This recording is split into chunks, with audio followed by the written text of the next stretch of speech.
Okay, I think I fixed it, folks. Sorry about that. Yay! Maybe. It looks like it's coming in pretty crisp on my phone here. So, Awesome. apologies for that. Oh, that was rough. It was rough. Are we live? We should be. I'm gonna check. Oh, we're re-live. Yeah, I had to stop the stream to fix that problem. Well, technically I didn't. Double I live. think I know what the problem is, though. But the problem yeah. is us. The problem It's is coming I'm an from idiot. within the building. We're gonna have to take that down. That's gonna be the fun part. We're gonna have to take down that 16-minute stream. No, that's fine. I can do that. That's not a problem. But can you hear us? That's the question. That is the question. Let me see if I can hear us. Yeah, that's the other important question. Can we hear us? And I can hear you. I don't know if I can. People don't hear me anyway. Maybe. You know who I blame? Me. Zach. It's 100% Zach's fault. He's not here to defend himself. It's his fault. Let me see. Okay, content. Live. Yes, I could hear us. Okay. All right. We're a little behind. Well, it's always going to be. It's that you But can't it's do anything about that. It's 100% Zach's fault. Delete forever. Yes. Delete forever. Zach, I want you to know this is your fault. If you watch this, it's your fault. Okay. That 60-minute issue thing should be gone. Yeah? It should be, yes. Should be. I believe in you. All right. So now we're back, and the stream doesn't look like complete dog shit. Yeah, it's not chugging. Yeah, I was trying to see. I always have this set up to automatically record and stream at the same time because we usually stream on Twitch, and with streaming on YouTube, I mean, I could always rip down the video and then tweak it, or I had to adjust my settings or something like that. I'll figure out something if I want to like record and stuff like that. But that's what it is. I think it's recording and streaming at the same time. That might be doing it. I might have to find a different way of doing it. Oh, interesting. Because this wasn't even running any gameplay or anything like that. It was, just streaming and recording was the problem. Streaming. Because I like to keep a master copy of everything.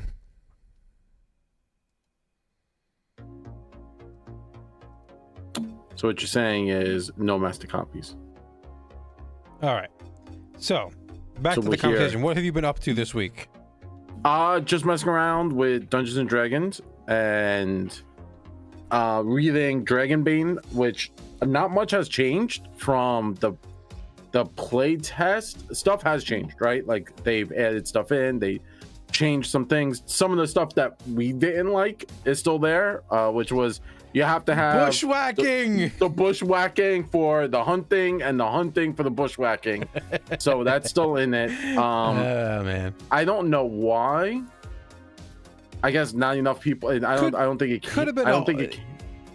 It could have been partly a holdover from like the old system, and that's they wanted to keep it, or it could have been that they just didn't realize it's a problem. It's a silly like. Also, like to be completely honest, right? Like when you play test D&D or Pathfinder, right? Like they have thousands of people looking at it.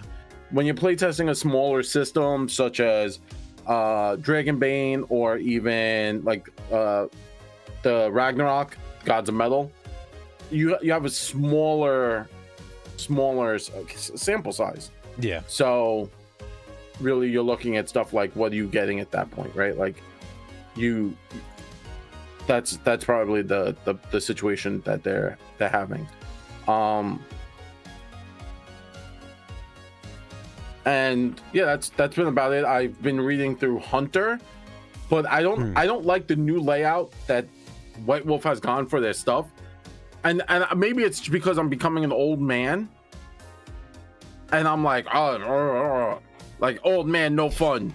But like I feel like a psycho wrote and like put together this book. Like, you know, the people who like the stalker who sends like the person the letter that's like cutouts of like different letters based on a piece of paper. Yeah, that's what they went with, and I'm like, this for the whole book. Not the whole book, but like probably just for the lore section, probably portions of the lore, but also for some of the book. The layout is very awkward, so that's my biggest complaint is layout, because like sometimes you're reading, you're like, wait, I'm now just reading lore. I went from rule to lore somehow, and that's I think I get it. Yeah. Vampire wasn't that bad. All the lore was just generally kind of relegated to the front of the book, and obviously in some sections they talked about like obviously the vampire clans. They're going to talk about a little bit of lore about them. Yeah, and then they talked about the other sections about the skills of that. And they talked about a little bit of lore, and there's a little bit of lore and kind of infused in the whole book. But I didn't find it was too egregious in that one because, like I said, most of the major stuff is where you expect it to be. Yeah. So that was my big problem with it, was with Hunter. I like Hunter. It's interesting. I never played the original Hunter, to be completely honest.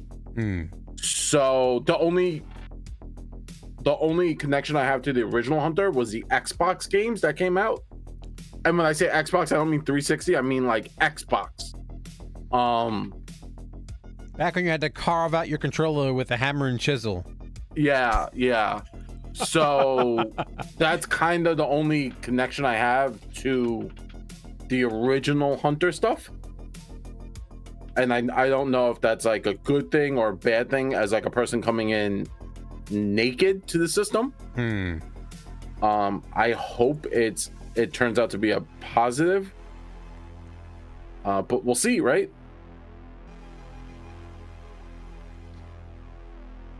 So what about yourself, Steve? What have you been up to? So I've been doing two things this whole week besides editing and doing all the stuff that we do here. I have the Xbox Game Pass for PC games, and every once in a while I'll peruse it. I actually tried the new Star game. What was it? The Starfall, Starfield, Star something? Yes. I tried it. I wasn't a fan. And not because of the reasons that a lot of people are yelling and screaming about it, but I heard someone do like a little mini review of it, and I'm like, no, they didn't. No, they didn't do that. And what they did is, all right, so I'm on a planet. You start on a planet, you do some stuff, and then they go, okay, go in my spaceship. You got to fly over here. So you walk into the spaceship, and you go into the star map, and you go, I want to go here. Now, you have to remember, I coming from games like Elite Dangerous, Descent Free Space, where like space is the expanse. It's like I get to explore space. Yeah, like you're like, oh, cool, I'm seeing the world. And then for it's Elite Dangerous, the new one that came out. You get to land on a planet. You get to drive in your little buggy. You could fly all over the place, drive all over the place. Eventually, I think that I don't even play the new expansion where you can walk places now. Yep. Space was something to be explored. Planets were something to be explored. In this one, 100%. And then my biggest pet peeve of this game, and I didn't get too deep in the game, this thing really pulled me out of the game. You get on your ship, you go into your star map, you go, I want to go here. So okay. Loading screen, now you're into that star system. Maybe it's a little like whoosh thing, okay. Yeah. And then, like cool little, I want to go on the planet. Loading screen, now land on the planet. Like everything's a loading screen to an instanced area. Oh. And I'm like, no, I want to fly in space. Yeah, like let me fly. I want to plot my course. I want to like do the things like. And look, there are some things that the Elite that I don't like. It's too much of a sim and not enough of a game for me. And Starfield or Star whatever, what I think it's called Starfield, is too much game and not enough exploration. They went too far in the other direction. Oh. So I'm like, I was bummed out about that. So you just kind of zone in. Kinda, yeah. And that pulled me out of the game so fast. So in searching through the Game Pass and other things, I found a game that I haven't played in a long. Now this is technically a new game, but this is a series of games that I've been playing for a long time, and that is MechWarrior 5. Oh shit! I've been playing that, and it's fucking dope. So so think MechWarrior, big mechs. You walk around, you shoot blow up stuff. But think of it, it's in the vein of Dark Tide. So you start a mission.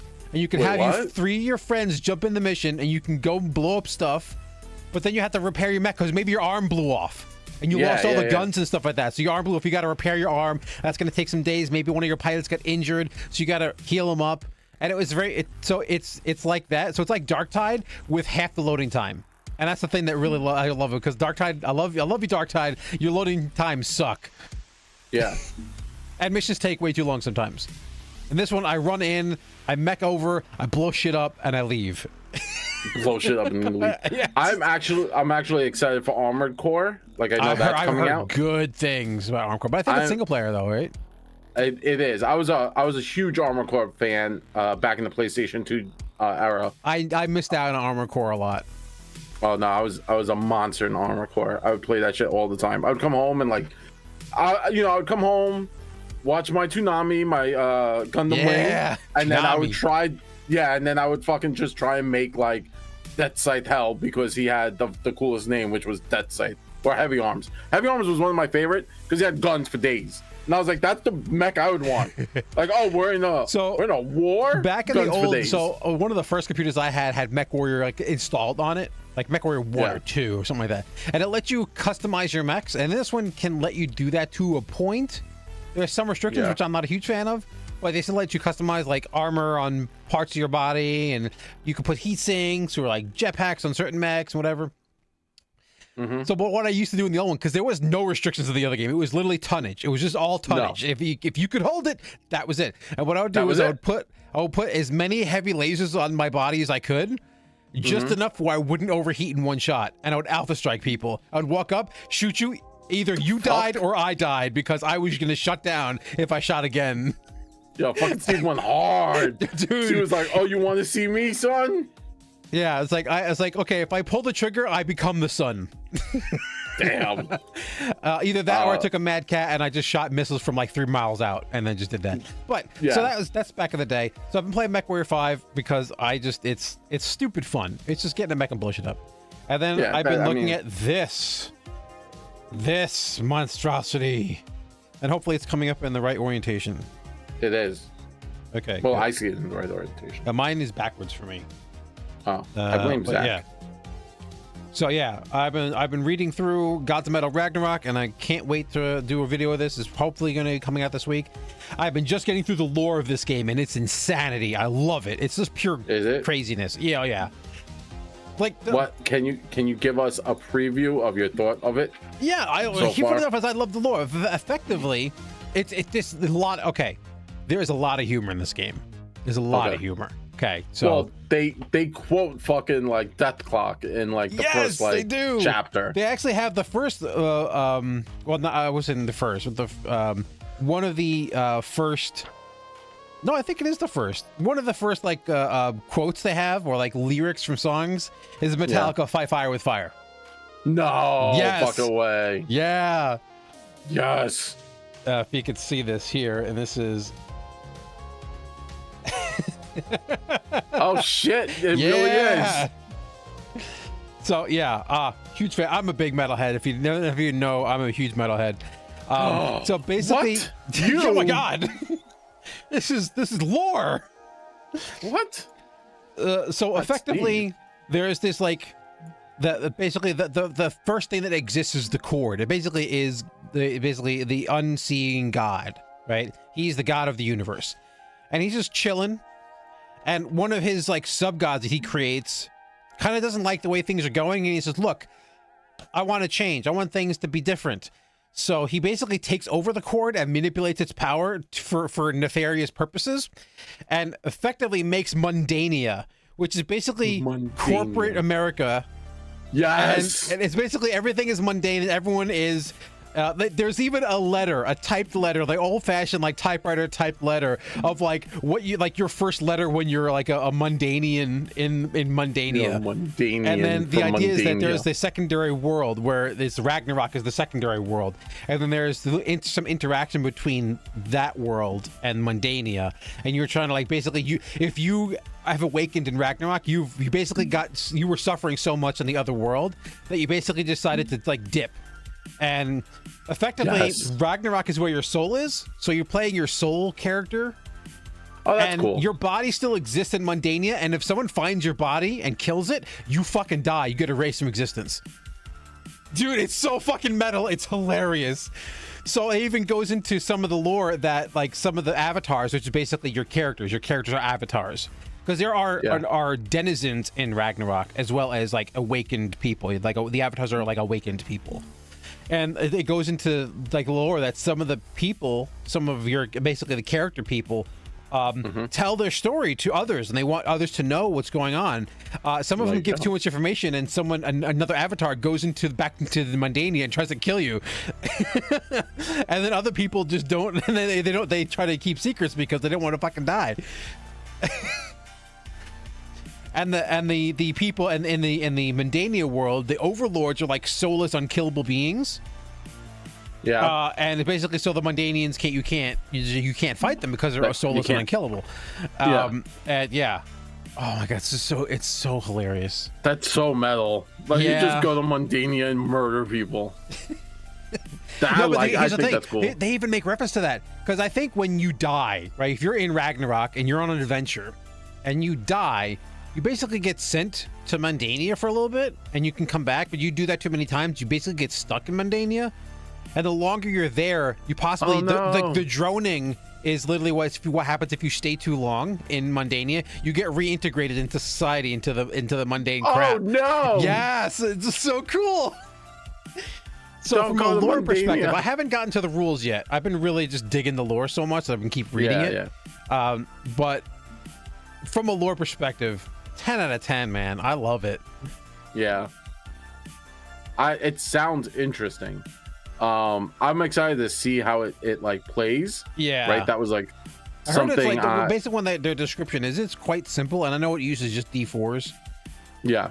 But I love the fact that, like, in some of these games where you are like effectively the larger than life character, but you like the rules don't let you look or feel the way you want your character to do. They go into that. Well, basically, once you've awakened, they're like all the Mundanians are just humans, so you're regular humans. But once you've awakened into your alternate self, you basically can look at whatever the fuck you want. It's almost like Transformers in that way, where you could just be whatever Transformer you want to be, and you can have any paint scheme you want, whatever. And the idea is that you're supposed to be like larger than life characters. So if they even said like you don't necessarily have to be like the biggest, baddest mofo around. But you could be like a meek character or a quiet character or whatever kind of character. But the idea is that the avatars are the most. Whatever you pick, you're the most. So you're the most timid. You're the most crazy. You're the most weird. And like you could be like you're a human and then you awaken. You could be a lizard person. You can have fucking wings. Obviously, none of this has game mechanics until you get to the fact that some of this stuff may give you game mechanics. But yeah, it's just pure craziness. I mean, look at this fucking cover, man. If this is not absolute absurdity, this is awesome. Yeah, it's kind of fucking ridiculous. The cover is like, yeah, you know what you're getting yourself into. Like, don't lie, you knew what it was. And here's the thing. I honestly think that they got a little bit of inspiration from, what was that, Kung Fury? Kung Fury, yeah. Did anyone watch that? Because I love that. Kung Fury is amazing, by the way. But if you've watched the Kung Fury video, it's a half an hour like video, like movie that this company did. And you see the arcade cabinet, and that's where I thought they got inspiration. The arcade cabinet looks like it's a creature, and this guy fucking killed. So that's why I think they got inspiration from Kung Fury. Yeah. I like that. They made a second one. They actually made like a full-length thing. Yeah, they made a full-length, like half hour, whatever. Oh, they made a second one. I gotta watch it. But yeah, the artwork is awesome. Yeah, I mean, it's just so dope. Yeah, definitely. I'm gonna try to make a video of this week, and that's what I've been spending most of my time with. Plus work. You know, work sucks. Work sucks. That's why we play D&D. Work sucks. That and MechWarrior, blowing shit up and reading about heavy metal shit. Nice. So that living the dream. Yeah, living the dream, getting no sleep. Living the dream, getting no sleep. That's the only way to live this dream.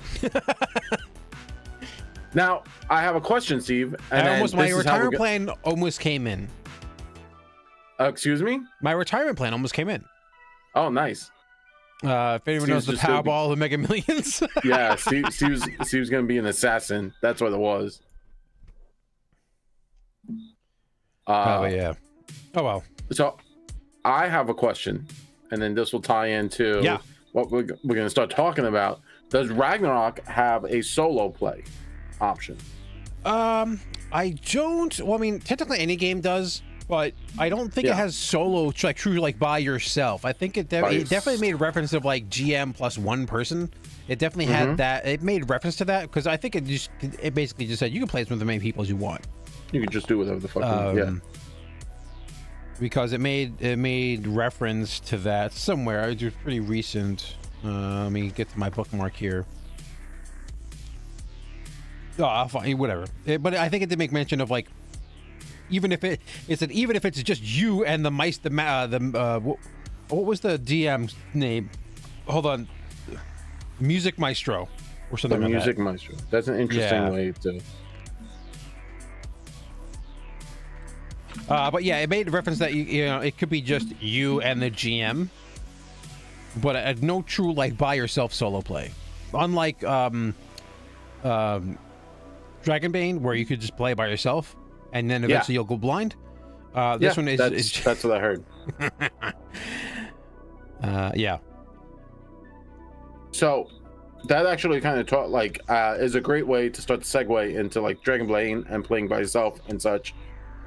Is kind of the topic of discussion, which again like is a interesting topic, and that is the rise of the solo play tabletop role-playing games.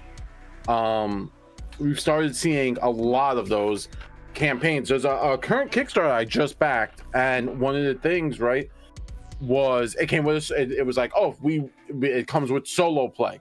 Let me obviously nothing we talk about here we're sponsored. We are not sponsored by any of them. But no, if I actually just back the board game that has a solo play expansion in it. You see, like stuff like that, right? Like board games always had it's always rare. It's always rare, but a lot of them will have like as an offshoot. It's like you can play this with other people, and we have something that runs it by itself, so you can play if you don't, whatever. Like try to beat your high score is usually what it is. Which is fine. Like high score beating stuff. That's like a general like we're trying to like beat the AI. Right? That's like a. Like we've done this before. We know this game. We know that concept. Sorry, I'm trying to get to that Kickstarter.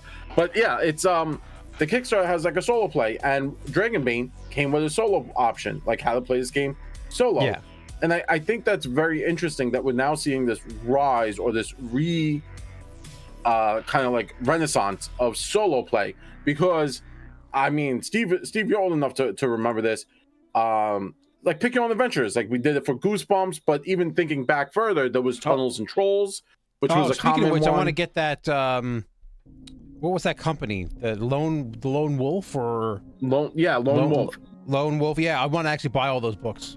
I don't have the money right now because I just bought a computer, but yeah, Toonpunk RPG is what I backed, and they said like the solo rules. This book will now include solo rules for a solo Toonpunk use, and I think that's interesting to see like how they're coming back. And Steve, like I said, like you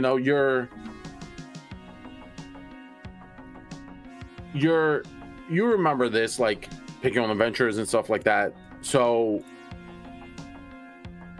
I wonder what is causing this to happen. Like, what is this renaissance? Do you have any thoughts on it? I have a few thoughts on it.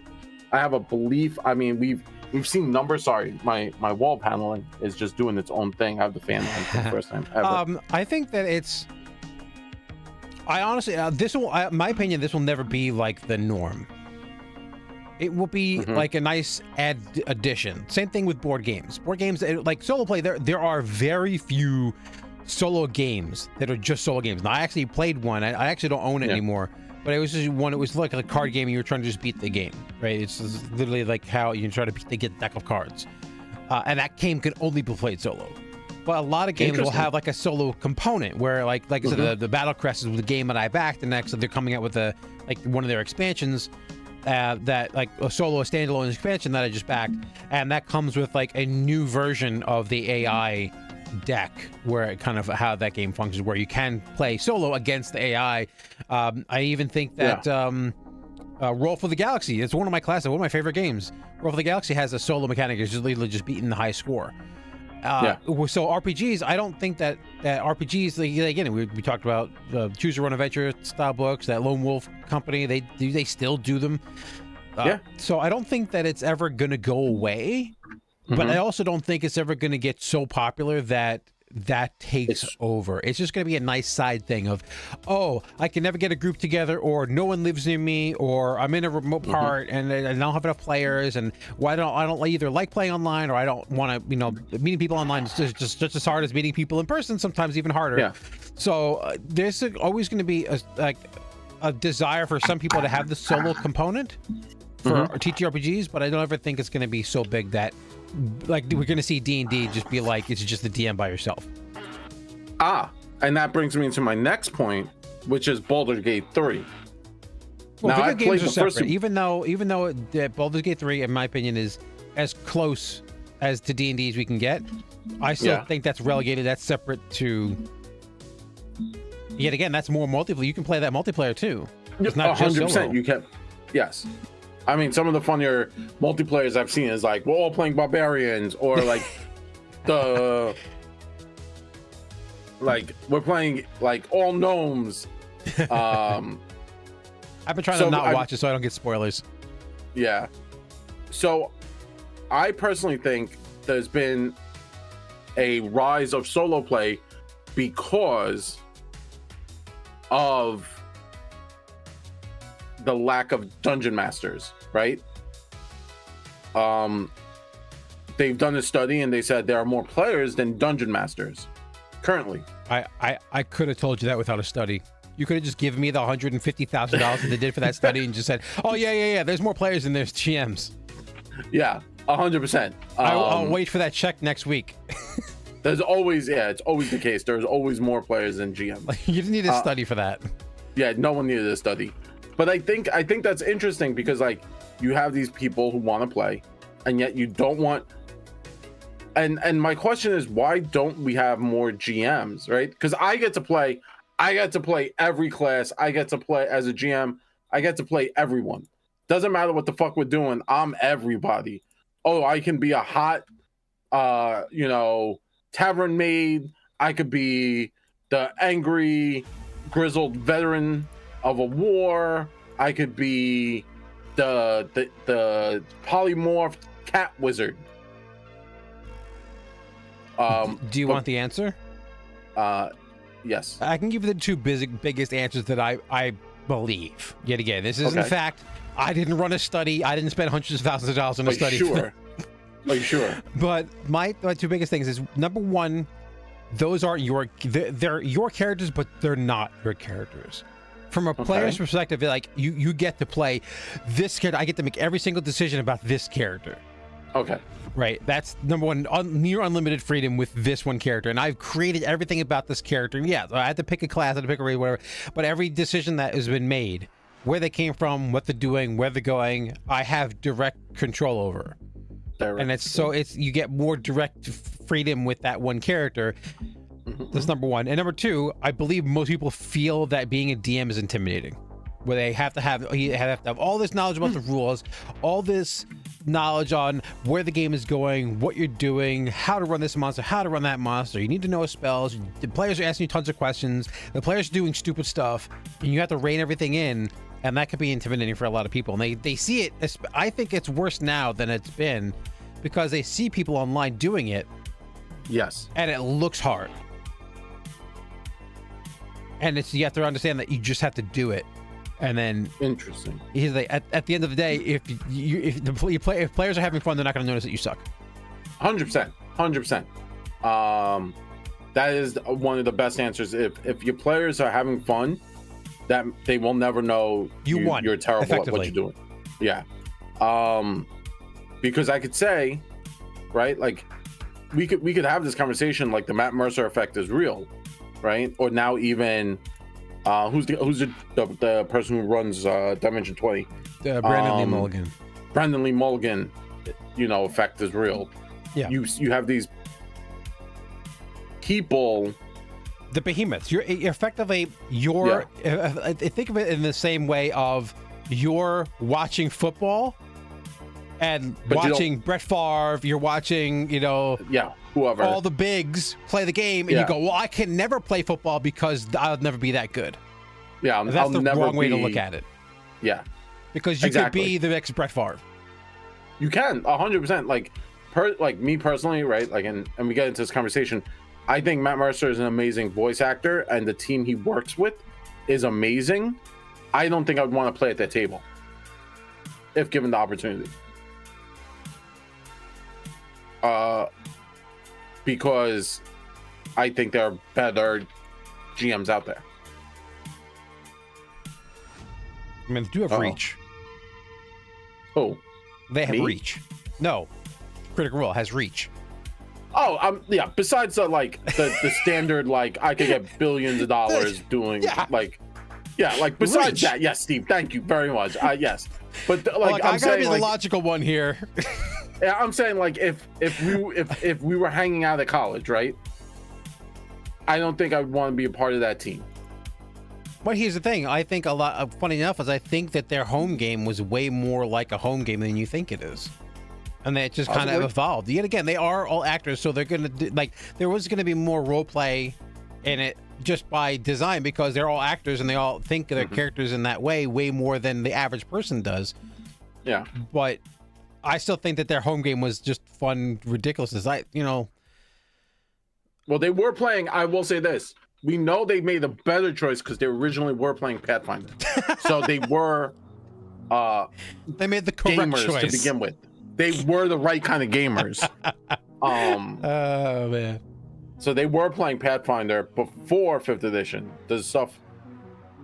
Well, yeah, I think that their off-stream game that eventually became their on-stream game. Yeah. Maybe you don't like the style, but I think that is way much more akin to a home game than any of us will ever know.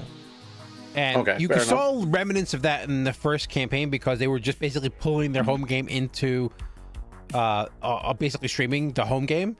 And it eventually over time became something like became its own thing, right? Yeah.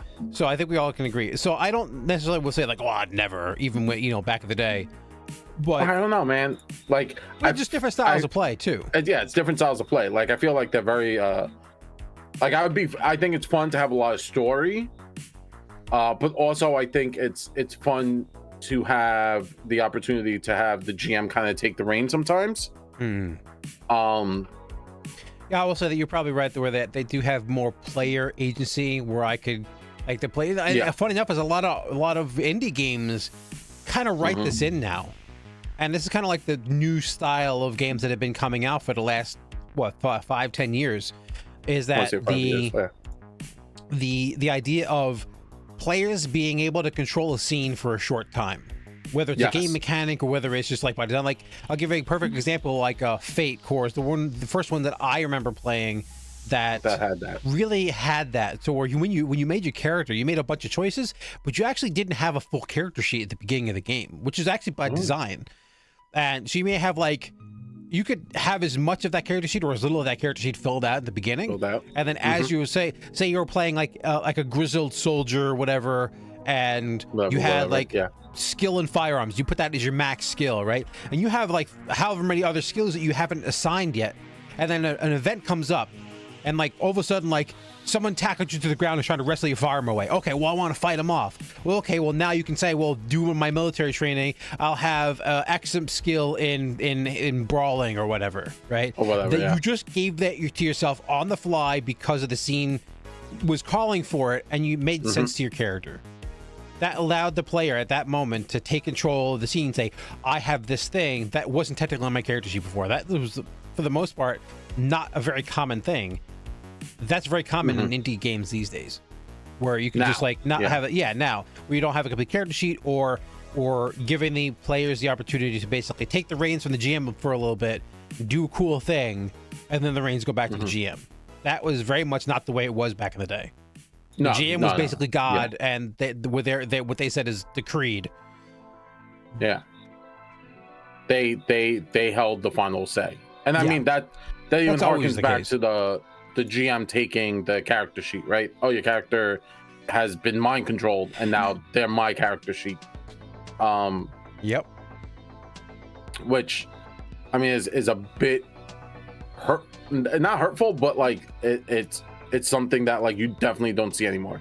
Funny, we were talking about it because I have this idea that had been brewing in the back of my head for a little while of the game that I'm thinking of running. I want to start adding old school elements back into it, stuff like that. Oh, interesting. Not that I want to like. Here's the thing. Not that I want to be like, haha, your character is mine. But the feeling that you get even then when your character got taken from me, you went, oh shit, shit's going down. Like the fact that the barbarian's character sheet got taken by the GM for a short time, what just happened? And you don't know, or maybe the barbarian starts attacking, or maybe the barbarian starts acting weird because now the GM's acting the part. And then all of a sudden, maybe you get the character sheet back, maybe your character dies. Something happens, yeah. Yeah, like rocks fall, you die. I think I've had that happen with my character before.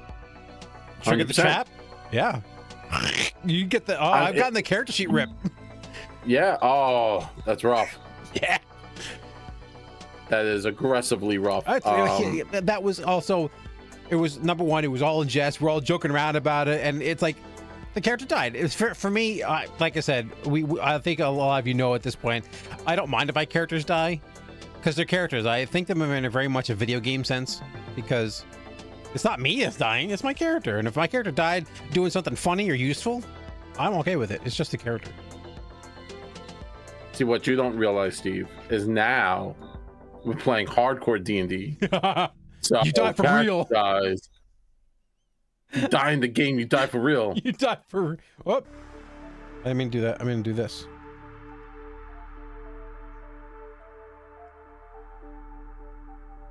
We were out of sync here. There we go. Oh, I'm not in sync. Well, not in sync, but you and I were not lined up correctly. All right.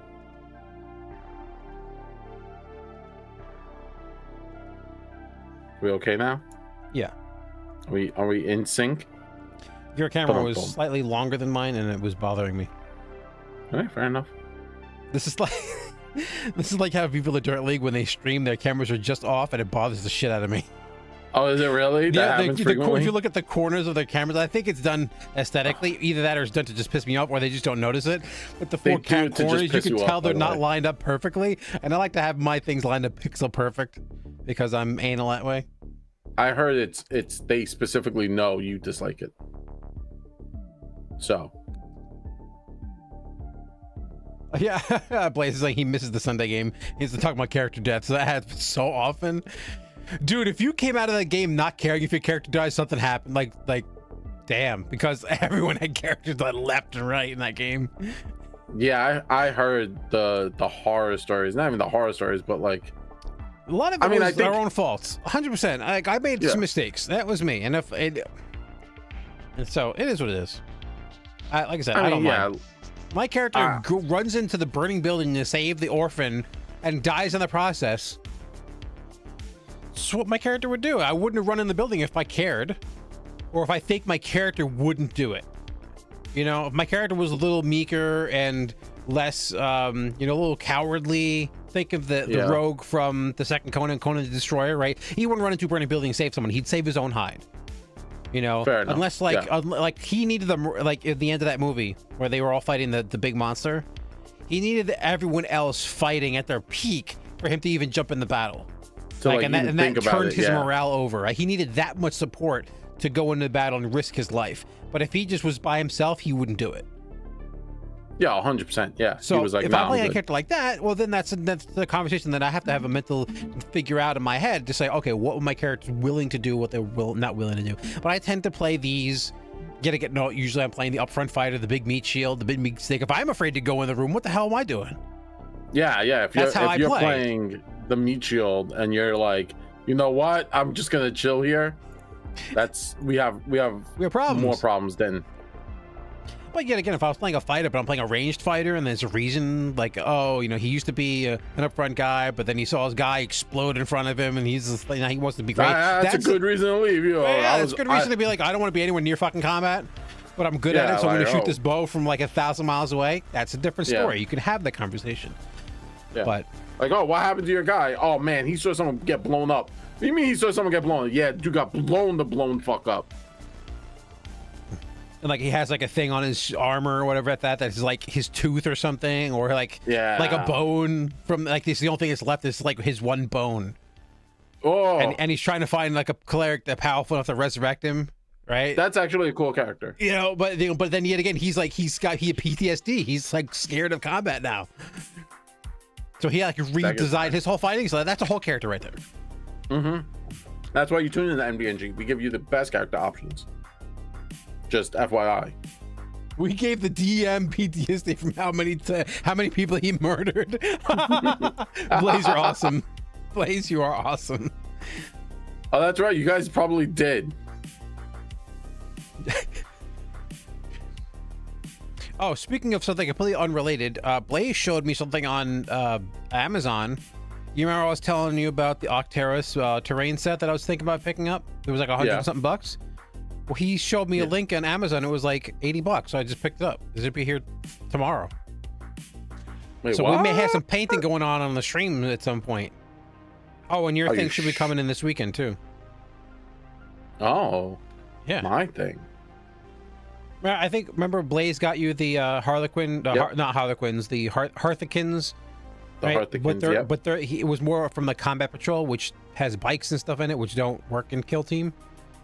I picked up the Kill Team. So you can use, cool, dope. That's what I linked you. You said, sure, that's cool. You not even look like, at what I send cool. you? It was like, oh, that's a cool thing. Oh, okay. It's not like, oh, it's cool because you didn't know what I was talking about. But yeah, so we might have some painting and stuff going on in the channel soon. That'll be awesome. But I guess more to the point of everything was like, you know, do you think people are moving into this realm of like solo play because they don't want to lose their characters, right? Like it's more of a like I don't think so. I think that the solo play from a tabletop perspective, we're talking about like pen and paper solo play. We're talking about this like not this game, but like pen and paper solo play. We're not talking about I think computer games are always going to exist. You know, you had you had you know, Neverwinter Nights. There's like 2 or 3 of them. There is fun enough. There's Baldur's Gate 3 is what we're talking about. There's a 1 and a 2 that this game has been coming out for years. Then you have other D&D style CRPGs or computer RPGs, Divinity Original Sin 1 and 2, and then even the Divinity franchise is a bunch of other stuff, Dragon Commander. So you have all these other games. Yeah. I don't think, my point is, I don't think that's going to affect tabletop RPGs. And tabletop RPGs are going to dabble in first in single player stuff. But the people who want to play on the table are going to play on the table. The people who want to play, you know, through remote, through like Roll20 or whatever VTT you're going to use, they're going to play that way. It's just, I mean, the fact that we have more access now to play a game than we've ever had. Because remember, you used to have to physically have people near you. And they have to be into the thing you're into. And they have to have the schedule to play with you. So you had a lot of things that were against you to play back in the day where you needed physical. Now this is a PDF. Now this is on Roll20. Now this is on Foundry. Now this is on whatever. Right? And I can play with someone from Guadalajara and another person from Japan and another person from England. And now we're playing a game. So I think the access has never been greater. And like I said, there's always going to be the solo option because it's another option where you don't know people you don't want to know people, you have that solo option. But if you're playing the solo option, eventually you're going to want to reach out to people and find them because you want to have as much fun with them as you are having the solo experience. So I think it actually makes having solo experiences will grow the hobby, not reduce it. Okay, again, I'm not anti-solo play. Let me make that clear. I think solo play has its place. I think it's interesting that we are seeing this resurgence of solo play, where you constantly see, right? Like in many of the tabletop games I've backed, they have solo play options, or even later on after they've been out. A lot of independent stuff, like after they've been out, they release solo play options. Just the big one that I know, Dragonbane, I'm actually considering solo play, live play on streaming it. But also I want to play Dragonbane. Like the stories are really cool. Even what's coming out, so by the same company, Free League Press, they released a Lord of the Rings tabletop role-playing game. They're releasing a solo play. Yeah, I actually have the Lord of the Rings one. I have to do a review on it somewhere. But it's fun. It's interesting. It's Lord of the Rings, right? So there's not a lot of magic. If you remember watching or reading Lord of the Rings, there's not a lot of magic in it comparatively to many systems that you see now, right? Like everyone kind of has magic now. If you it harkens much back to like AD&D where no one had magic. By the way. Excuse me? They have a Blade Runner RPG. I would never play Blade Runner. I'm not like nothing to be mean. You. Yeah, I would never play a Blade Runner RPG because you would like. Not, I don't know, man. Just like some things just need to just stay a movie, right? Like it won't. Everything has a license, which means everything could be anything. No, I'm just messing with you. I was just looking at their site and I saw it. No, you're 100% right. I could never get behind the notion of like, hey, you know what we should? Hey guys, you know what we're playing tonight? Blade Runner. Like I like the you're the all movies replicants, and you think you're real. Yeah, everyone's a fucking replicant. Live with it. There's a whole Blade Runner Prometheus crossover, like fan theory, that was partially confirmed, partially not confirmed. So and there's that. My thing with what you're saying is I don't think that you think that solo experiences, solo RPGs, pen and paper solo RPGs will quote unquote be the death of it. No. But I honestly think that it grows the hobby more than I don't think that it will. More people are doing it because I think more people are just asking for it, but that eventually will just grow the hobby. It's in the best interest of people to make solo experiences. So if you don't have a group and you eventually play the solo experiences, you're more likely, it's not a guarantee, but you're more likely they can go find a group and now they've made 5 more sales because you pulled in 5 people. Yeah. Or you may be more driven to go online and find people or something. But you know, you get my point is that I think it's, and then like I said, computers are computers, but I think that it just drives more people to their product. Yeah. I'm picking up what you are putting down, sir. But again, I personally think there is something to be said about like seeing solo play coming out so much now, seeing so many because we haven't seen it for a long time. Yeah, that there was such like a period of time where like there was no solo play, like even the notion of solo play. Even now, you see people. Yeah, the notion of it was very weird, and then it started becoming more normal, and then everyone's doing it. So I think it's more of like a marketing thing because it's now people have come to expect it to some degree. But I think at the end of the day, it just helps fuel the hobby as a whole, and I don't think it's gonna like push more and more people to just solo. Because no matter how good, no offense, no matter how good your solo experience is, it's not going to compare to a group experience. Oh yeah, no, 100%. Like, so it drives you to get people. Yeah, no, 100%. Like, not to be mean, like I support solo play. There's a lot of things I like.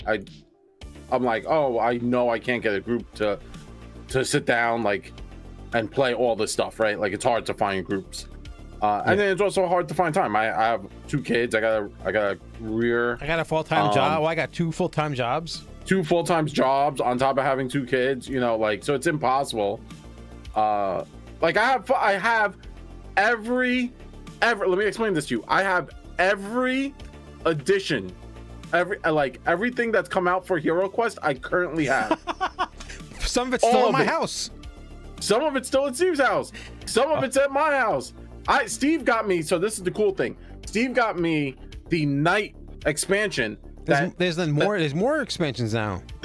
So you got me the night expansion, which was like a secret one that like people got really mad because they didn't know came out, and it didn't come out from Hasbro. It came out from a third-party group. Yeah, I ninja'd the shit out of that. Steve got it for me. So many people got mad. They re-released it, but there's now. I have the OG night mini. There's now the remastered. Oh, there's 2 different minis. There's 2 different minis, and now I have both of them. I have the other one here too. You could sell them eBay for like $1 million. Yeah, I should sell both as a collective item. 1 second, keep entertaining chat. So yeah, like I have Hero Quest, and I love to I like playing Hero Quest. I am waiting for my sons to get bigger, so I could fucking just play Hero Quest.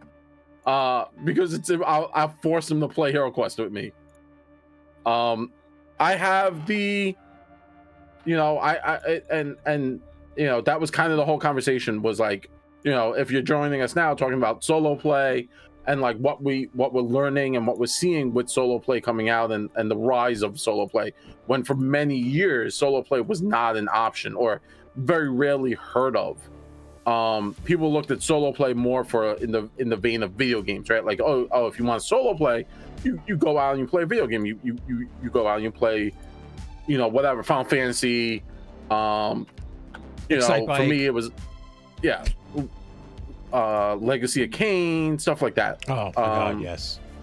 And just to show Blaze, I haven't forgotten. This isn't a problem for me. This is a problem for everyone else. Everyone else needs to fucking tell me when they can play this, and I'll fucking play the shit out of this. You know what? We might have to do an alternate NVNG crew. The alt NVNG crew get Blaze, by the way, Zach. By the way, the fucking Decepticon book is coming. Oh, Decepticons Rise, I think it's called, and you can play. You can like new rules, new backgrounds. Oh my God, yes. So I could play a converted Decepticon Autobot or an Autobot Decepticon. Well, you can do that now. That's just the fluff thing. You can play Jetfire, and Jetfire is a Decepticon that turned. But yeah, there's the new Decepticon book that's coming out. That's dope. You know what? I should see if there's actually. I pre-ordered it. I should see if there's like a collector's edition that has the Decepticon logo and that's purple and gold. That would be cool. Or purple and whatever. People are clamoring for. I know. Beast, and I don't want to disappoint the fans. I want to play this. Yell at them. What's funny is in our videos, like our Transformer videos, are some of the higher people screaming at me to play it. And all the time they're like, so when you guys gonna play? We're like, well, that's a good question. Scheduling. It's hard when when a lot of your day is in a full-time job. Mm-hmm. And then we stream, and then I have to take that, make podcasts, and we do videos. Yeah. It's a lot, but also it's not just time for me; it's time for the players. Everybody. It's a full group thing. And you want to get just get 3 people. I'll run it with fucking 3 people. I'm not going to say players? That's impossible, because if Blaze is free, and I'm free, and Zach always says his Wednesdays are pretty much clear. Well, now he's got the other job. Well, yeah, but he says he left his Wednesdays pretty much clear. Oh, okay. Also, I know like Tactical Santa's been dying to hang out, and Don. Okay. So we can have guest characters come in if they can't do it all the time. We can have guest characters pop in. Yeah, I'll make them up. Here's the thing: if they want to, I'll make them up like a named character. Like fucking Perceptor like comes flying in and just helps you guys out. Yeah. And then if he can't play next time, he dips. If he wants to, or if he wants to make his own character, he can make his own character. That'd be cool. Yeah.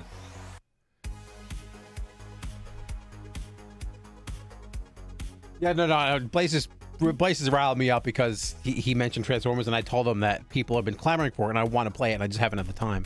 And none of us have had the time. 100%. Because we had the hiatus, and then we wanted to get back to the main game, and then so it's just this juggling act that we have to do. But hopefully, dude, I just need everyone to pay me millions and millions of dollars, and I could play this all day long. I'm just saying the rise of the Transformers is where we're at. It's coming. I guarantee it before 2024. That's a big promise. that's my guarantee is before it's going to be December 31st. I'm like, you know what we're doing? We're going to be at midnight, like 11:59. We're going to start the stream. It's like, it's technically before. The main thing we were talking about is the solo play, and which ironically, Transformers didn't have solo play. No, it did not.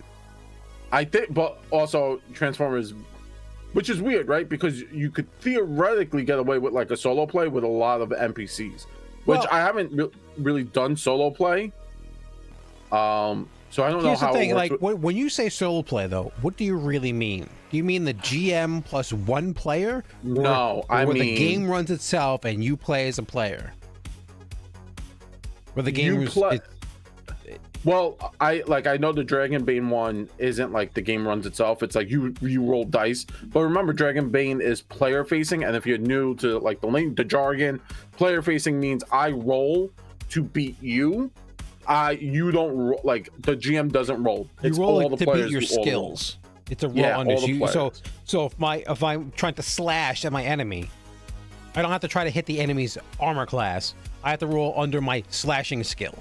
Yeah, and so everything is on the player's character sheet that they need to roll, and then when there's only a few times where you compete in die rolls, and then the monsters technically automatically hit, so there's no roll on that because you have to they just roll randomly to determine how much damage they deal, and then you can choose to block or not if you have the ability. So everything is on the character sheet. So if you're trying to do anything, it's on your character sheet. And this is very much similar to like a normal D20 system, where there's DC that has to be set, and then certain conditions may make it easier or harder depending on what you're trying to do in the environment. So that's very much a DM thing, and that's hard to do by yourself because either you're going to make it overly hard on yourself because you don't feel like cheating, or you're going to make it overly easy on yourself. Easy yourself because you don't want to die. It's really hard to find a middle ground there. So you could play this as like one player as a DM and one player as a player. So you have two players. But that could be like a solo party experience. There's one player in the party, and then the GM can give you an NPC to do stuff with, so to make up the party's deficit.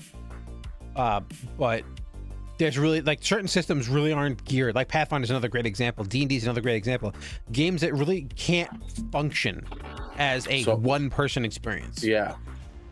Even Fate can't work as a one-player experience. No. Or Vampire. Like Vampire is a heavy but also Vampire is inherently a collectively played game. It's a social game. Yeah, you shouldn't be looking at Vampire and being like, I wish this was solo. Then there's something else you should be doing at that point. Especially Vampire, ironically, is huge. Like, it's one of the most underrated, but like it's not played. Like, you never hear a lot of people playing it. You never hear a lot of people talking about it. But if you find a person that plays it, they talk about it. They play. There's LARPs, Vampire LARPs. There's the card game. There are. I played the card game. Well, on and off. I haven't been playing it recently. Just had time, but yeah, I played the card game a lot. But even back in the day, there are parties like night party, like clubs you go to, and Vampire the Masquerade theme. So I think it's interesting. Yeah. Because you never really see Tonks, what are you doing, girl? Hold on one moment. My dog's angry at me. Not like this, Tonks. But let me turn his camera off. Oh, wrong one. There you go. But yeah. So a lot of the games that we play actually really aren't designed for solo play, and that's what we were talking about, and whether solo play is going to become the new norm. I just don't think so. I think it's just going to boost the fact that you desire for more people to play once you run out of steam and playing the solo play. Because even playing solo board games, and then games that either have a solo mechanic where you can play by yourself or with friends, or games that are specifically solo, which are, like I said, very few. It just increases your desire to play with other people and play more games, because some games aren't soloable and you want to try that game. Man, I'd love to play, I play Dragonbane solo. I'd love to play Pathfinder because I know a lot of people play it. I love to play D&D because I know a lot of people play it. Oh, those aren't soloable. So that drives you to find people who are playing those systems, or playing the system that you're playing, and just widen your gaze on games. That's my opinion.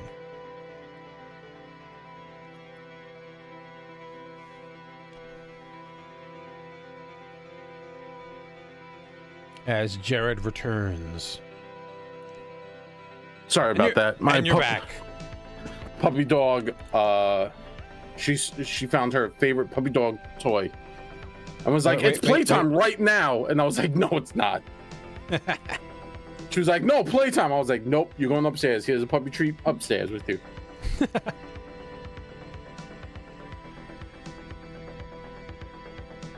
But yeah, so we were talking about that. And, you know, it's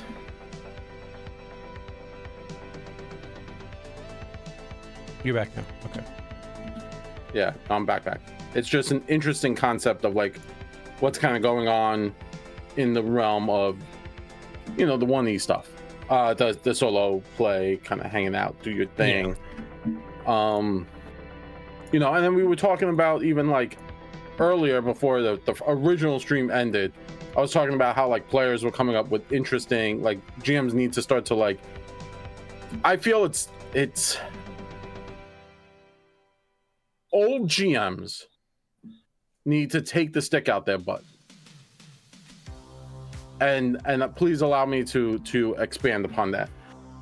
So, you know, solo play is brought to you because of not having enough GMs. And then sometimes players play with bad GMs. And now I don't think there's ever a bad game. I think there's games that just aren't suited for you. And then sometimes there are bad games, right? Like there are games that are just hurtful or mean, or the GM doesn't really want to play. It was more of the GM wants to tell a story.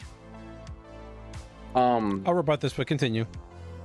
But there's a conversation that's to be had about having GMs allow the players interesting solutions to problems that they weren't ready for, right? And by that I mean, so we had I was playing, and there was a situation where my players were like, hey, this is the thing we're thinking of doing. Is this what happened last time on our game?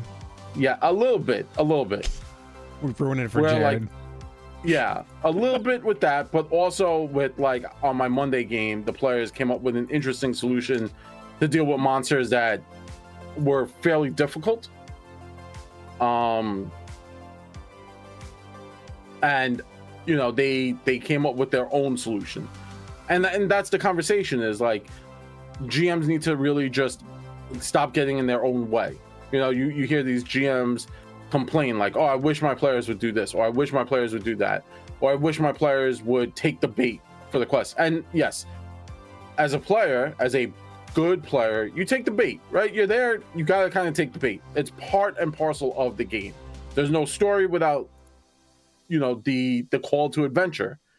If you choose not to go on the call of the, like, there would be no Hobbit book if Bilbo didn't go on, you know, the quest. If he just let the dwarves leave, he'd be like, oh, that was a crazy day in my life that one time.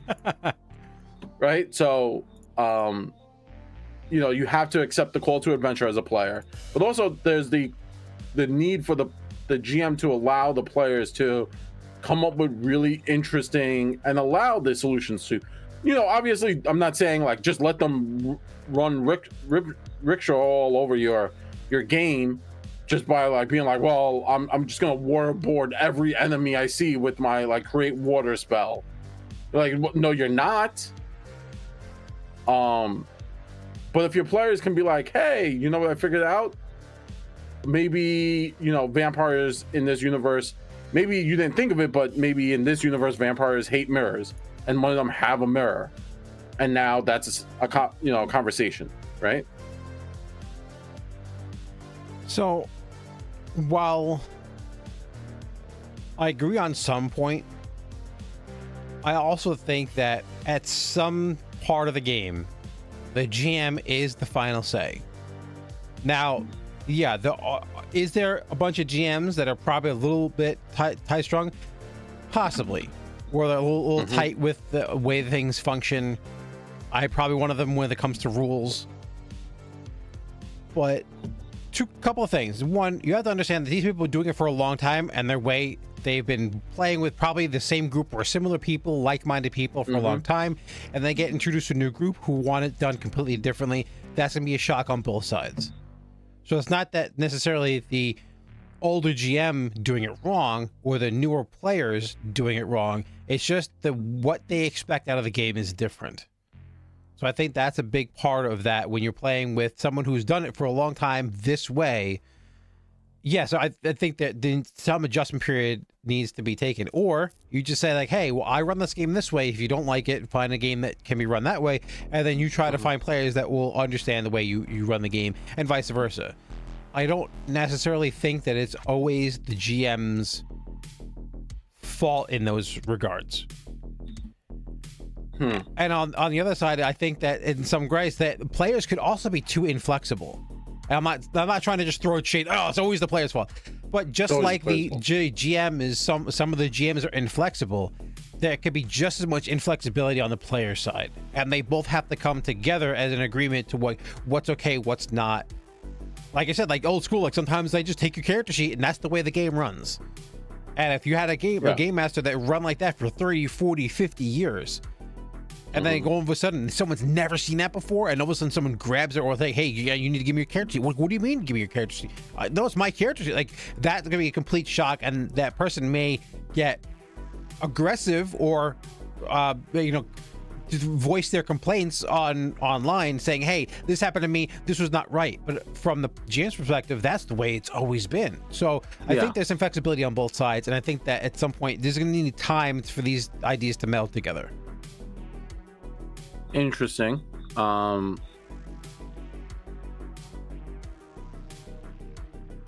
I think that's why session zeros are important, right? Like, we could have that conversation about session zeros being important, being a necessary beast. Because if you're coming in and saying like, hey, my game's deadly, I roll all in the open, and if I crit your face, I crit your face. Yeah, that's it. And if your character dies, your character dies. Yeah, if they die, they die. That's kind of the end of it. And then a lot of people currently, I'm not saying that this is a bad thing, or this is like, I'm for old GMs and kill the character, but a lot of newer games aren't as lethal anymore. The games aren't as lethal anymore. Like the death of like in characters, a lot of what I've seen from more current games is that death should be narratively important. Old school games don't think like that. They think like, look, if you walked into the goblin's lair and the goblin throws an arrow, a javelin into your head, and he crits you, he crits you. Yeah, if you fail to take the proper tactical positioning as the fighter and you get 5 goblins just piling on you, well, you made a poor decision, and now you have to live with that poor decision. I don't want to live with that poor decision. Well, because you're going to die with that poor decision. Yeah, that's not the decision I want, Steve. My point, though, is that there's a lot of more modern run games don't think in those terms.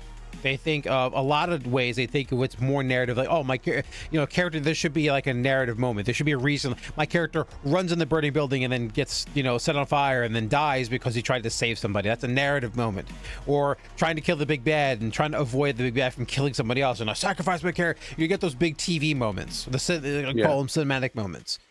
And people are more okay with that happening. And then you walk into the room and you rocks fall and you die. Because you failed to test for the trap and tap the floor and tap the ceiling with your 10-foot pole, which is why it's fucking 10 feet. And then you failed to do that, and then rocks fall and you died. And that's not narratively satisfying, but some people find joy in that style of dungeon delving. Where dungeon delving used to be super, like, funny enough, getting to the dungeon was super dangerous.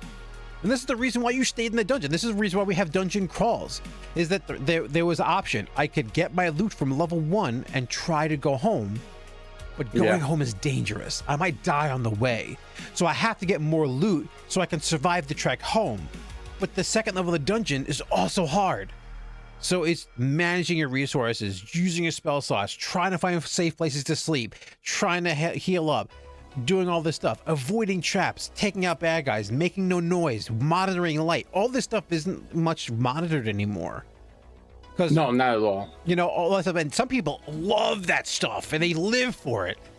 And then you throw them in a game where they don't track any of that stuff, and it's like you said, I'm not saying one is better than the other, but it's a sticker shock. It's just a major sticker shock for both parties where the DM says, no, your character's dead. You took 55 points of damage. I'm level 1. You took 55 points of damage. I don't know what to tell you. You took 55 points of damage, you're dead. And then people are not prepared for that. on the other side is like, wait a minute, you weren't tracking how many units of water you drank for the last 5 sessions? What the hell's the matter with, like, yet again, it's just we're not like the one group is not used to the other group not doing or doing certain things, and it's just going to take time. The more people integrate together, because like you said, less GMs, so a lot of these players are going to be dealing with GMs that they've never dealt with before, and it's just going to take time to like meld together, just like mixing a whiskey. It needs time to mesh. I think this is my opinion. That's all my opinion. I don't have any facts on this. Well, you didn't go for your I didn't spend $17 million study to do a report on this shit. So I think, I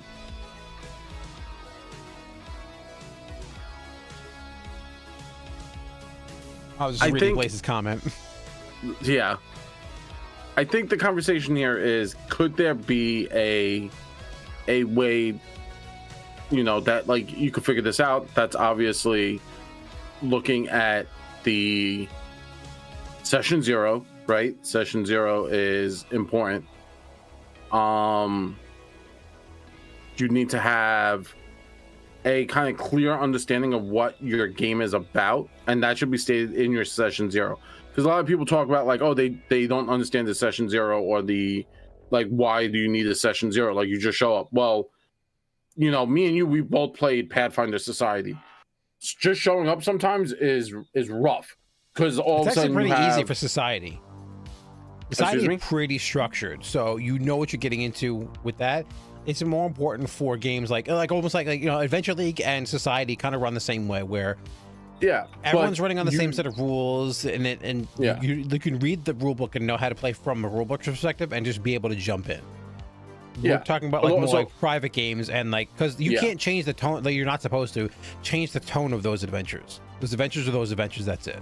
And there's no, for the most part, there's no like fudging die rolls. Well, actually, what enough is in the Pathfinder Society, they even say to fudge die rolls to a certain extent from the DM's perspective, is saying, hey, if you have a new player and you roll the fucking crit, you don't immediately walk into the room and kill them. Now, if they're an experienced player, they just happen to be playing a new character, that's a little different, but they don't want to scare away the newer people. And to a point, I can understand that, because you don't know what to do. And you maybe do 100%. Something that's tactically horrible. And you kind of help them become veterans. You help them play, like, so they get used to playing, and then in 5 years down the line, they're the ones helping the new player. But if you immediately go, no, you're dead, they'd be like, all right, see ya, peace, I'm never playing this again. So there is a little bit of like, I don't want to call it babying, but a little bit like helping hand them through the early levels, especially if they've never played before and they only see what's on TV or Twitch or YouTube or whatever, even what we do. At some point they need to be helped along, and then they're gonna be like, oh, one of these days that player is gonna come to you and go, I get it. And then you'd be like, yes, thank God. And then who knows, that might be your new GM. That may be just your new veteran player that helps out everyone else. You never know. I mean, I'll know. But that's about it. You have the Xavier helmet? Do you have a Cerebro? You just know everything? That's what it is. I do have Cerebro. As the eternal GM, that's what you get. That's your like. It's in his basement. Yep. That's my base stat. Like, I just get this for free. Just get telepathy. What is this just horseshit? Get telepathy. I got technomancy. It is what it is, Steve. I mean, I don't know what to tell you. You're kind of over here complaining. I'm like, well, eternal GM. Telepathy. Oh man.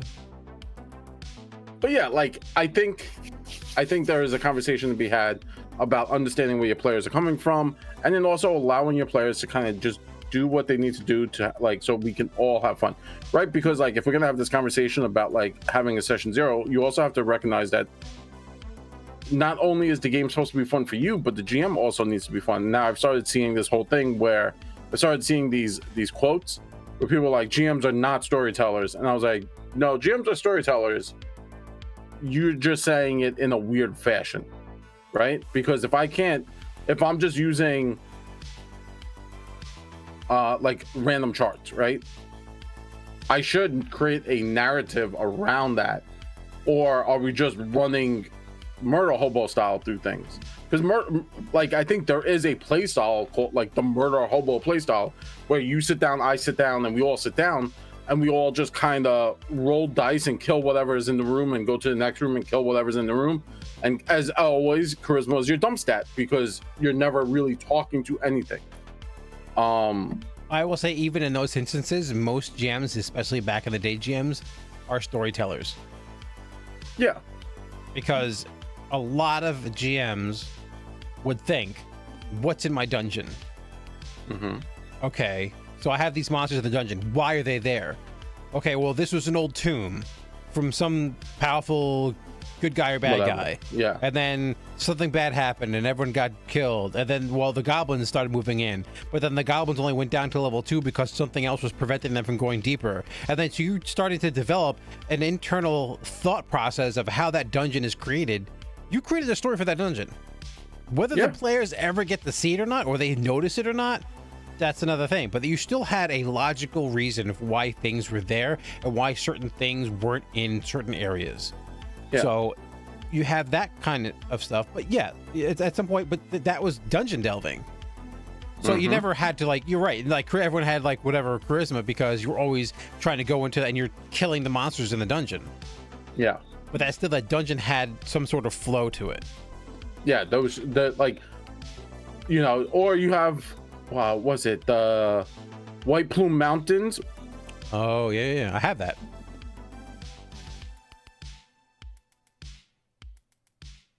You know, where it was a what did they call it? A like a funhouse style. Because in some of the dungeon there was like fucking like giant scorpions and craziness. Yeah. Yeah. You know, if that's something you're running, you should probably let your players know, like, yo, man, like, we are doing. But that could be just one mission. That's one module set in your thing. So you could just go in there and it's insanity and you have to survive. You have to figure it out. And then other times there is an actual clear understanding of the dungeon. I remember running a one shot for my old D&D group way back in the day, and I think it was one of the free 3.0 ones there on D&D's website back in the day, and it was basically like this Etten was like terrorizing the place. Which you come to find out that, and they were like 3rd level. They were like, they really weren't. They were like just capable of taking out an Etten, but it was like damaged and it was like wounded, whatever. Well, but the idea that the Etten like got turned, and that guy was a human. He got turned into an Etten, and you could kill him, or you could if you found enough clues, you could maybe like try to figure out what happened and like go to find the real person that like cure him, and he turns back into whatever. But yeah, he was like his identity fractured into the 2 Etten halves, and one of them was like, you know, like it was funny because there's like one Etten half was like an Etten, and the other half was like the remaining of the person's like brain. And like every once in a while, they would like you'd say that sometimes the Etten heads fight, and he would like punch the obviously the human guy was like weak like in comparison because he didn't know what the hell was going on. He was just trying to do an Etten, and he was just trying to like, you know, he was like the good guy, and it was almost like what was the Harry Potter or the giant that Hagrid? Oh, Hagrid. Yeah, he's a giant, so he could like one shot you, but he was like, I'm just a giant. I don't want to do. I just want to sit here and play. You know, and that was very much like that. But then the other Etten half would take over and try to crush you. So it was like this thing where could you figure it out? And it was a cool thing. But yeah, could you run through that and just kill all the bad guys? Of course. And it's up to the players to either figure it out. Maybe they miss their die rolls. Maybe they don't get the clues. Maybe they think the clues lead somewhere else. It's entirely possible. Yeah. No, 100%. But like I said, like there is a conversation to be had here about like, well, now we're kind of veering off topic of the GM is a storyteller versus the argument the GM is not a storyteller, but also, you know, going into the conversation of talking it out to your players and seeing what everyone says, you know, because, you know, maybe they want to figure out how much how heavy everything is. Maybe they want that. Like my new players, they had a rough time. They really had a rough go at it of my game. I had 2 players die because they didn't run from a fairly hard encounter, and they came back with new players, right? And they had a cursed item show up in that game, and now the barbarian has a cursed short sword that hinders the bard or anyone who talks politely. It's a cursed short sword. Yes. That does not like positive reinforcement, and if it hears people like giving out positive reinforcement, such as bardic inspiration, or just like, hey, you're doing good. Yeah, it does. He has to make a wisdom save, wisdom save, and if he fails, that's it. That the sword does its own thing. It's like, nah, man, like, you know what we're doing now? We're murdering the person who talked nice. Yeah, I'm saying it stabs the bard. Yeah, 100%. It actually casted a sphere of silence around it, the bard.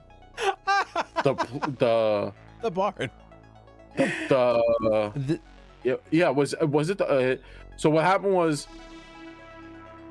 that's funny. The paladin was saying like positive things. It was like, oh, this, like, don't worry guys, we can figure this out. And then they casted a sphere of silence, and then they got into combat, and the bard was completely useless because they couldn't cast their spells. They were like, what? And I was like, yeah, and like you can't. Well, they would have noticed that they were silenced. Well, no, they knew what it was, but it was on the barbarian. So as the barbarian moved, it moved with hit them. People with it. Yes. Yeah.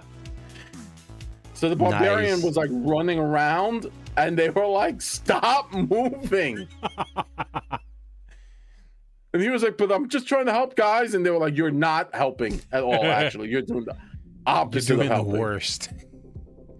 Yeah, so that was that conversation of like, new players learning a hard conversation. And yeah, but someone could say that that's really an old school concept.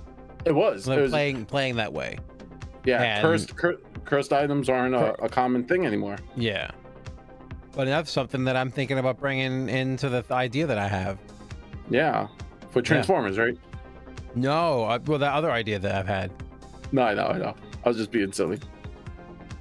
But there are actually you don't call them cursed, but there are actually items that have detrimental effects. If you actually remember the show, there was like things that had side effects. Remember that there was an episode where they had like souped up artificial energon, but it made people go crazy. Yep. They had the rage virus. Yes, that was a thing. So they have rules for that. Not the energon that made the people crazy, but the other one, the rage virus. There's a whole thing for that. There's like a free little download that you can get that has the information about the rage virus. No. Yeah, it's dope. That's really cool. So you can even pull that in, like a fucking ship crashes. It's got some Autobots or Decepticons in it, and they have the tainted energon, and boom, now the rage virus is spread all over across the planet. And you can even, I would even say that it starts doing, in the Transformers movie where they were like bringing technology alive and they were creating Transformers. I could say that some of the rage virus mutated, and it could like bring like all of a sudden like zombies, cars. Yeah. I was like, it's now a Transformer. And it's just completely obsessed with killing things. Yeah, it's a zombie. Yeah. Yeah, you have your first zombie effects, which I think is a really cool. I'm stealing that, Blaze.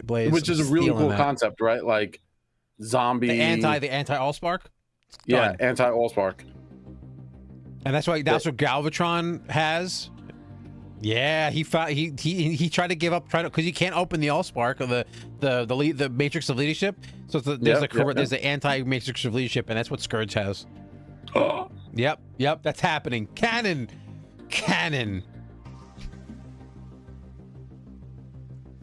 Because he's the negative, Nemesis Prime, I should say, not Scourge. Technical Scourge and Nemesis Prime, kind of the same thing.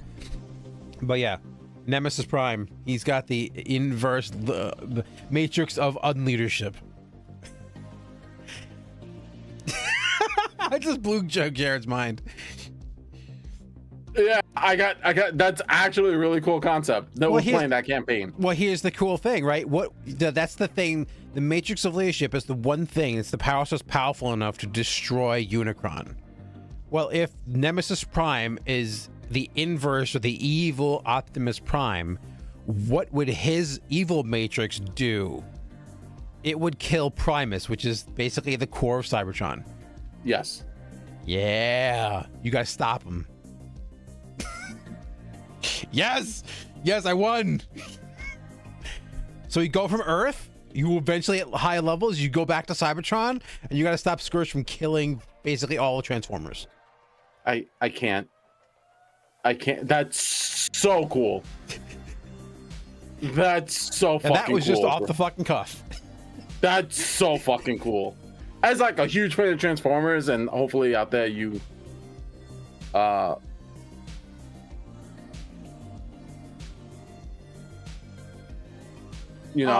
think there was a plant thingy that did that, something similar, but the Rage virus was, I think, from G1. I believe it was from G1. I could be wrong. I'd have to go look. It's been so many years since I watched the original plays. I'd have to look into it. The only reason I'm thinking it's from G1 is because when I looked at the sheet for the stats, it had Starscream on it. So that kind of told me that it was from G1. But I think that the whole Rage thing from Beast Wars was something different. I could be wrong. Or could have been the similar thing that they did. I don't know. I have to look. I have to watch Beast Wars again. By the way, what a great show. Beast Wars. Beast Wars was so great. It was a really good show. I actually missed a lot of the early 2000s Transformers stuff too. Really? Yeah, I just, going to college, working part-time jobs, didn't really watch too much TV. Fun enough, I don't watch TV now. I watch mostly YouTube and Twitch and stuff like that. If I have time to watch anything at all.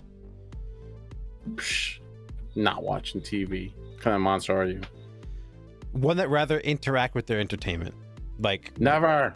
Well, like I'd rather play video games. Fair enough. But yeah, so going back to it, we clearly have to run that Steve campaign. B, it could be your off week game. I'm telling you. It's gonna happen. But yeah, so our major thing was solo games and how they would or could affect TTRPGs as a whole. Yeah, I don't think we're gonna see a lot in terms of. I think we're gonna see people continuing the growth of tabletop role-playing games. I think we're gonna see the continual growth of solo campaigns, and I think we're gonna still see a lot of people creating single campaigns. I wonder if we'll start to see more people create like, oh, this is just solely a single player concept. You know what I mean? Yeah, I just don't think that there's going to be so many of just single player concepts. I think it'll be included in some games. Like I said, mostly the player facing ones. And what we mean by that is everything that the player needs to do is on their character sheet. So if I'm trying to do something skill related, the target number I'm trying to beat is based on my character sheet as I punch my microphone. Like Viking Death Skull is a lot like that too. And where like if I want to use this skill or I want to use this cool little talent or ability, it told me if you roll this thing, then the thing happens. I didn't have to ask the GM how would I have to roll, how difficult is it, whatever, this, that, and the other thing. No, it's just, my skill alone tells me. The same thing with the Dragonbane. I have to roll under my skill. I roll my D20. I have to roll under my skill. But a lot of games that we play that are more like modern games. I don't want to say the modern games, but even games like, we have this. I don't know about this. This is weird D4 stuff. But, Transformers, Vampire, Werewolf, I'm assuming Hunter, Pathfinder, D&D, a lot of them are, the DM has to be the arbiter of how difficult something could be. Or I'm running the monster and the monster has the information of how difficult it is to interact with that monster. Yeah. So that's something that the player, that those games have a clear dichotomy of what the players should know and then what the GM knows. And then it's not really a competition anymore, but it really was like, okay, well, the GM is going to run all the monsters and they know what monsters they're running. And then they also could adjust stuff. They could have, and it's not necessarily to adjust stuff to screw over the players. They could have already previously adjusted it because they thought in their mind that instead of having a regular goblin, I'm going to have a souped up goblin, and that's going to be that fight. You're going to have a goblin lieutenant. That's not really in the book. Well, I just created it. Well, I just made it up. I just made it up, but I made it up ahead of time, knowing that they're going to come and fight these people, or fight the Goblin King. So the Goblin King's going to have a Goblin King. He's going to have a shaman. He's going to have a lieutenant. He's got a bunch of like throwaway goblins. Whatever, right? Whatever, right? This is something I made ahead of time, but you know, when you roll, you're not going to know what I've changed, if I've changed anything. And yet again, this kind of goes back into those particular games on whether the GM can change anything. And obviously, every game basically gives carte blanche for the GM to basically do anything what they want. But a lot of the games really hammer down the idea you shouldn't do it maliciously, you shouldn't change stuff maliciously. And for the most part, a lot of these games tell you that when you change something, especially if you're fudging die rolls, which is a big to-do, it should be for narrative purpose. Like if you made that goblin fight, right, and you expected that to be the big epic fight, and death is on the table, okay, that's one thing. But if you can't roll under an 18 a whole night, it's just not going to end well for the players. You never intended that encounter to be unbeatable. Yeah. But if you can't roll under an 18 all night just because you're rolling insanity, right? And you're not cheating, you just the fuck 18, nat 20, 18, 19, 8. It's happened. I've seen it. Yeah. I've experienced rolling high times, and I've also experienced where I can't roll above a 5. You know, on both of those occasions, you can't expect the players to be able to do well or to do badly. Like if you like, same thing. It's like can you force the goblins? Right? That wasn't in time. I remember Jared to always tell the story. He didn't intend that to be deadly, and that's how they got the nickname, the "Can you force the goblins?" because they were literally unbeatable. There was also rules issues there, but to the point was that was never intended to be like a big encounter. It was intended to be like, okay, here's how combat works. We're going to learn how to play, and it was literally an unbeatable encounter because of some weird rules things and rolling. And they were just terrible rolls. Yeah. So at those times, it's okay for the GM to be like, I'm going to pull back. And even though if you're rolling behind the screen, you have a little bit more power to do this. And like I said, you're not doing it maliciously. If you're doing it maliciously, you're just a bad player. Yeah, stop being you're not trying to win. And yet again, you're not always trying to make the players win either. This is a nice balance that you have to try to find, because it's kind of like one of those like deductive games where you can, like Resistance or whatever, where you can lie, but if you always lie, everyone knows you always lie, so you have to pick and choose your moments. So if you know that the wizard is about to die and you rolled your 14th natural 20 in a row, you go, okay, no, he missed, or you took 5 points of damage. I know you have like 20 life, so I'm not dropping you. So I'm yet again, it's something is, what did I intend for this fight? If this is a drag down bare knuckle brawl to the death, okay, you might die. But if it's 5 fucking goblins, and I'm just like, usually like the bad guy would use these 5 goblins just to slow you down, I'm not trying to kill you with these 5 goblins. And something needs to change, because die rolls sometimes don't give you a narrative solution, a good narrative solution. But people will argue that point to ad nauseum, that you can't roll, you can roll, you should do it, you can't do it, you always should do it, you should never do it. You should never do it, Steve. You should do it when you feel it's appropriate. Don't do it. I feel what's appropriate is just always winning. The problem is you have all the powers to GM. You can go up. Okay, my goblin has an AC of 1,000,000. Nat 20 misses. What? Misses. Infinitely misses. You roll a nat 20, it hits its armor and it explodes.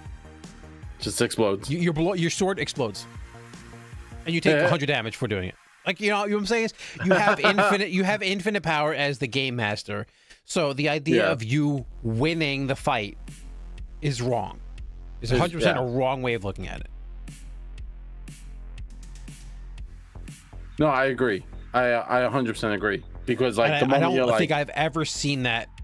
With if you've seen it like one time, and don't be wrong, that's the worst time you're gonna have, and you're always gonna remember the worst time.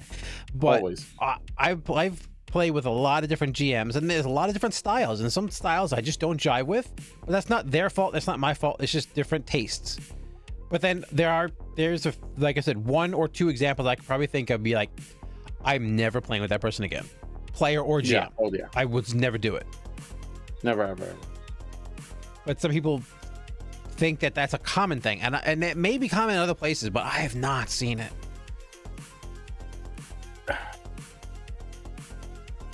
As common as people say it's common. That's what was kind of my point. Yeah, I mean, I kind of have to agree with you. I haven't seen it as frequently as people say they've seen it.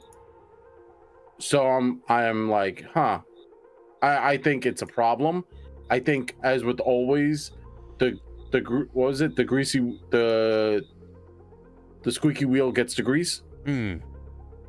So all we see online is, hey, I'm a player. This GM is terrible. This GM, hates me. This GM thinks I'm, wants me to fail on everything I do because I am whatever, Yeah, we've seen the Reddit posts. We've seen the YouTube videos of like the worst players and the most horrible GMs. We see that, and I think those are the exceptions, not the rule. But some people who watch those videos think that's the general. And yet again, if you're in a group, and it could be another player. Yet again, remember, players are more common than GMs, so it's more likely you're going to run into a bad player than a bad GM. I'm not saying that GMs are all above, because I'm just saying there's less of them. At some point you go, okay, look, we played this game. Maybe you voice your opinion. Hey, I don't like it when you do this, right? It's really, because a lot of times, if there's a problem with a person, the player or GM, there's more than one person who feels that way, but no one wants to be the bad person to say anything. Yeah, no one wants to. But if someone's got to buck up and say, hey, either you buck up and say, hey, there's a bunch of stuff going on. We have a sit down before game, after game, whatever, and say, hey, there's a bunch of stuff that I'm just not comfortable with. Could we maybe adjust things a little bit so we can kind of reduce or remove some of this stuff? And I have a funny feeling that if it's that bad, you're gonna have other players or the GM chime up and said, yes, that's a problem. We need to curtail that. And if it continues, either you leave and find another group, or as a consensus, your group says, look, I don't think it's working out. I think you should just not join the group anymore. Yeah, it's nothing bad, but if your behavior is bothering that many people, and kind of as the GM, you're kind of the arbiter in this regard. Unless you're the problem, But even as a group, you're all adults for the most part. If you're all adults, you all can decide, like, look, it's not working out. Please don't come. Like, you're not invited to the group anymore. I'm sorry, because we try to ask you to change. We try to be nice about it. You're not being nice. You're not taking our considerations into consideration. It's time for you to find another group. Yeah. Or if you're the odd person out, maybe you find another group and then find someone that works well with what you think that the game should be and how it should run. Yeah. I mean, look, sometimes that means you can't play right away because you don't have a group and you're in between groups, but either that or you're in a crappy situation and you just keep going and you're just miserable and you don't like the game anymore. Yeah. You're not going to have fun. It's going to be bad. And then you're going to resent. Yeah. You're going to just resent it also. Right, like that's something you don't want, is to resent playing and resent the people you're with. At no point in time, like, should you be mad at a friend because of a game. Right, like I shouldn't be like, oh, I'm mad at Steve because, I wanted the boots of booting, and Steve took them. Like it's a game. It's not that big of a deal. Now, every time that I used the boots, I rubbed it in his face. There may be a problem there. Yeah, that's a different conversation. I'd be like, hey, Jared, I'm going to turn on my boots again. Yeah, oh, look at my boots, guys. Now, that could be a funny thing every once in a while, but if I did it for the 18th time, at some point it gets old. Yeah. Suddenly, but Jared just needs to live with the fact that I got the cool boots. Yeah. You know what was funny was on Monday, people were getting real grimy. The D&D players are getting real grimy with the loot. Oh, your group? Yeah, they were getting real mean with like who's getting what loot because of what happened, because of how people died badly. And they were like, "Well, this happened to me, so I'm not giving you this loot. Like, you crazy?" And I was like, "Whoa, guys, everyone, calm down. It's not that deep, So I've seen it. I've started to see it. People suddenly like, oh, I'm gonna be rude. I'm like, there's no need to be rude.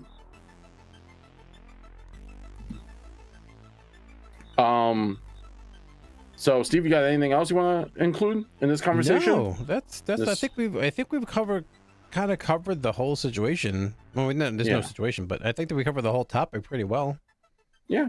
Try to play as much devil advocate against your points as you did it to me, and now we're both mad. No, I'm kidding. No, that's it. Steve's never wearing those boots again. Fuck you in those boots, Steve. Lacing them up as we speak. I'm using mage hand. Just you can't see it. I'm doing it without you looking. Yeah, no, I think we had a nice conversation about it. I think a lot of people can understand where we're coming from, and as always, it's a conversation to be had, and be sure to have these conversations with the people you're playing with, and then voice them. Even as a GM, I've dealt with people being like, well, if my character dies, I'm not playing ever again. And I was like, whoa, calm down. Like, you can't just hold the game hostage like that. Yeah. Because, like, you also have to understand, like, what if what if the team gets themselves in a bad scenario where, I'm sorry to say, like, death happens. A TPK can happen. What am I supposed to do in that situation? Not roll the dice or just magically come up with some fancy, silly way that you win? That's not fair to me as the GM also. So like I said, like it's these conversations that need to be had. People need to continue to have these conversations and to really just keep pushing these talking points, like, hey, we could figure this out. We could say, hey, you might not be a great fit for this group, right? Like, maybe we want, like, me, you, and like the group wants to play Mortal Kombat as like a campaign, and someone's like, well, I was really hoping for a spy story. You might have to say, okay, well, this isn't my cup of tea, I'm sorry. And that's okay too. I'm okay, you're okay, we're both okay. Like, no one's going to be extremely mad that you can't, you're not going to get to play this. If 8 people want to play one type of campaign, I'm still sad. We lost Trevor to the great Trevor move. But he's happy doing what he is, and we still talk, and it's not like he's not my friend. I invite him to everything. He's not nearby. Yeah. It's commutable. Yeah, it's not even like a bus ride or a train ride. It's a whole mess of rides. Yeah, it's a fly. But like, it didn't stop being my friend since we stopped playing D&D. I went like, well, fuck you, we're not playing D&D. Actually, I should probably send him that message.